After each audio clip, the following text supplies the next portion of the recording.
In previous lessons, we have discussed the introduction of tensors and tensor algebra, tensor types, coordinate transformations के बारे में भी हमने पढ़ा, tensor differentiation के बारे में भी हमने पढ़ा, curvilinear coordinates और जितने related concepts थे tensors के, और उसके बाद tensors के itself जो tensor algebra है, tensor types हैं and tensor differentiation, वो सारी चीज़ें हमने discuss कर ली, ठीक है, including covariant differentiation.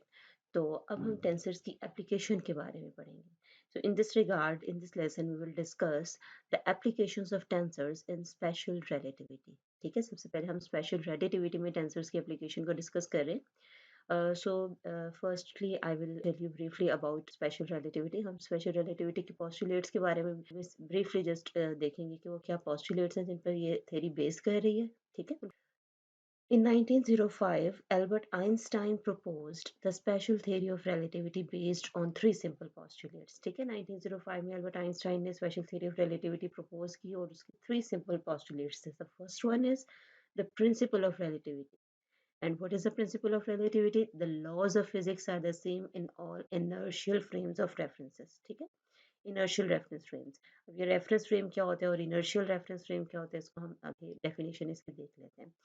So, the first principle of special theory of relativity is the laws of physics are the same in all inertial reference frames. And the second is the speed of light is invariant. The speed of light invariant है. Invariant की definition तो आप पढ़ चुके हैं ना, कि जो एक कोऑर्डिनेट सिस्टम से अगर आप दूसरे कोऑर्डिनेट सिस्टम में जाते हैं तो उसमें कोई चेंज नहीं आता, ठीक है, मीन्स कि थ्रू आउट सेम है. All observers in inertial frames will measure the same speed of light. मतलब अब यहाँ क्या है कि inertial frames में जितने भी observers हैं वो same speed of light measure कर रहे हैं regardless of their state of motion, means कि वो जिस भी state of motion में है, rest में है या move कर रहे हैं, लेकिन अगर वो inertial frame of reference में है तो वो same speed of light measure करेंगे, ठीक है.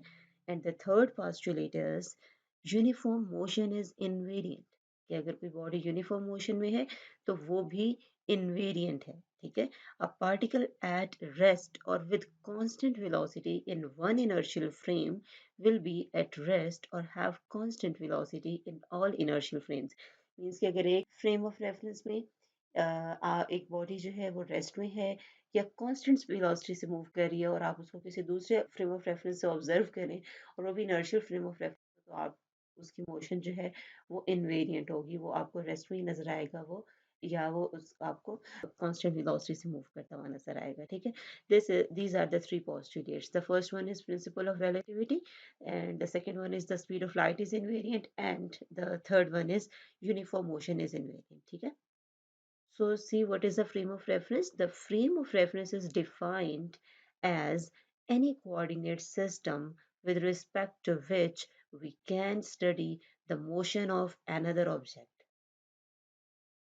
So for example, a bus, train, the earth, the roads, etc. कुछ भी आपके पास हो सकता है फ्रेम ऑफ रेफरेंस, किसी भी जगह से आप बॉडी को, किसी और बॉडी को, किसी भी बॉडी की मोशन को, मूवमेंट को आप ऑब्जर्व कर सकते हैं, ठीक है.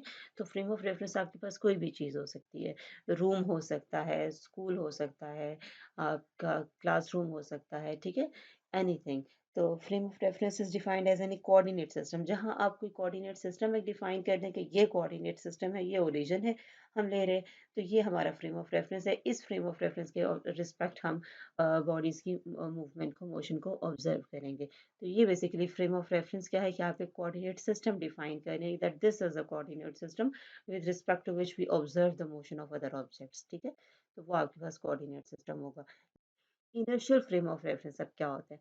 इनर्शिया की डेफिनेशन तो आपको पता है कि inertia is the resistance of an object to change its state of motion, ठीक है. जब भी किसी बॉडी की स्टेट ऑफ मोशन चेंज होती है तो वो रेजिस्ट करती है बॉडी उसको, ठीक है, दैट इज कॉल्ड इनर्शिया.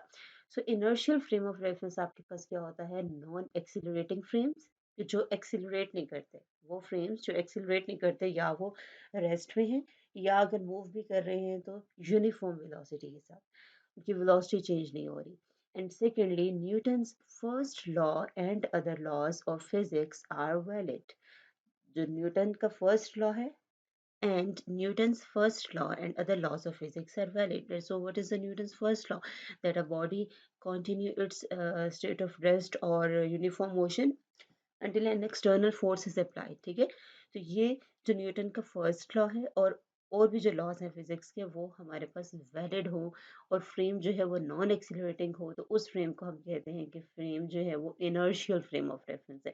अब जो स्पेशल रिलेटिविटी है वो सिर्फ इनर्शियल फ्रेम ऑफ रेफरेंसेस की बात करेगी, ठीक है। उसमें हम इनर्शियल फ्रेम ऑफ रेफरेंस लेंगे जिसमें फ्रेम इटसेल्फ जो है वो एक्सीलरेट नहीं करता, उसके अंदर जो ऑब्जेक्ट है जिसकी मोशन को हम डिस्कस कर रहे हैं दैट कैन एक्सीलरेट, ठीक है। लेकिन जो फ्रेम ऑफ रेफरेंस है हमारा वो एक्सेलरेट नहीं करेगा, वो या रेस्ट में होगा या यूनिफॉर्म मोशन के साथ वो मूव कर रहा है, ठीक है। और ये आपके पास इनर्शियल फ्रेम ऑफ रेफरेंसेस है।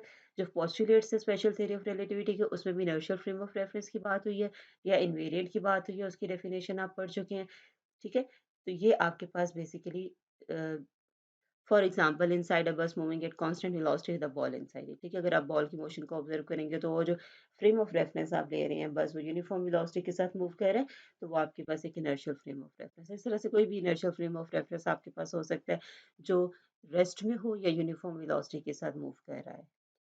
Now we will discuss some concepts of special relativity where tensors are being used. The first one is event space. Here the concept of space and time is combined. ठीक है। Special relativity में जब हम tensors apply कर रहे हैं तो हम बेसिकली स्पेस और टाइम को कंबाइन कर रहे हैं। रिलेटिविटी में आप जहाँ भी आगे जो है ना रिलेटिविटी भी है, स्पेशल रिलेटिविटी पहले आई। इन रिलेटिविटी थेरीज में हम क्या करते हैं, स्पेस और टाइम को इकट्ठा लेके चलते हैं। हम ये नहीं कह रहे कि टाइम जो है वो कांस्टेंट है through out for all frame of references. Time भी फ्रेम ऑफ रेफरेंस के रिस्पेक्ट चेंज होता है, ठीक है। तो इसलिए स्पेस और टाइम को हम इकट्ठा लेके चलते हैं, टाइम को भी एज अ कोऑर्डिनेट हम लेते हैं। So, thus each event is assigned four coordinates. अब वो जो पॉइंट जिसको हम पहले कहते थे कि ये एक स्पेस में पॉइंट है और इसके ये कोऑर्डिनेट है, उस पॉइंट की जगह जब हम फोर कोऑर्डिनेट्स लेंगे टी एक्स वाई जी, उस पॉइंट के साथ जब हम फोर कोऑर्डिनेट्स अटैच करेंगे तो उसको हम कहेंगे कि this is now an event, ठीक है। और वो जो सेट ऑफ इवेंट्स है वो आपके पास पहले कोऑर्डिनेट कार्टेशियन कोऑर्डिनेट सिस्टम अगर आप फॉर एग्जांपल लेते हैं या कोऑर्डिनेट स्पेस लेते हैं, ठीक है। स्पेस की बात करते हैं ना आप 3D, तो अब यहाँ 4D आ जाएगा इंक्लूडिंग टाइम, तो ये आपके पास एक इवेंट स्पेस बन जाएगी। Thus, each event is assigned four coordinates t, x, y, z, where t is the time of the event and x, y, z is the location of the event. ठीक है, in ordinary rectangular Cartesian coordinate system. फिलहाल हम उसी system की बात करें simply. Such coordinates are called space-time coordinates. जहाँ हम स्पेस और टाइम को कंबाइन कर रहे हैं तो इस तरह के कोऑर्डिनेट्स को हम क्या कह रहे हैं, स्पेस टाइम कोऑर्डिनेट्स।